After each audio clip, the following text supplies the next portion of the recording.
1 নম্বর, breast milk naturally produced এবং বাচ্চাদের প্রথম 6 মাস অপটিমাম গ্রোথ এবং ডেভেলপমেন্টের জন্য যা যা নিউট্রিয়েন্ট দরকার সমস্ত অ্যাডিকুয়েট পরিমাণে থাকে। 2 নম্বর, ব্রেস্ট মিল্কে ওমেগা 3 ফ্যাটি অ্যাসিড থাকে যেগুলো বাচ্চাদের মস্তিষ্কের বিকাশ এবং চোখের বিকাশে সাহায্য করে। 3 নম্বর, ব্রেস্ট মিল্কে প্রোটিনের পরিমাণ অনেক কম থাকে, সেজন্য ইজিলি ডাইজেস্ট হয়ে যায় এবং সেক্ষেত্রে কনস্টিপেশন, অ্যালার্জি এগুলোর সম্ভাবনা অনেক কম থাকে।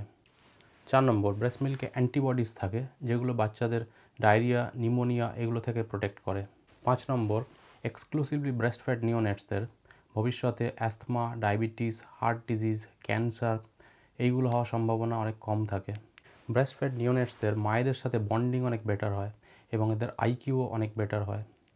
ব্রেস্ট ফিডিং মায়েদেরকেও অনেক প্রোটেকশন অফার করে, ইমিডিয়েটলি পোস্টপার্টাম হেমারেজ থেকে প্রোটেক্ট করে এবং ভবিষ্যতে ovarian cancer, uterine cancer, diabetes এইগুলো থেকে প্রোটেক্ট করে।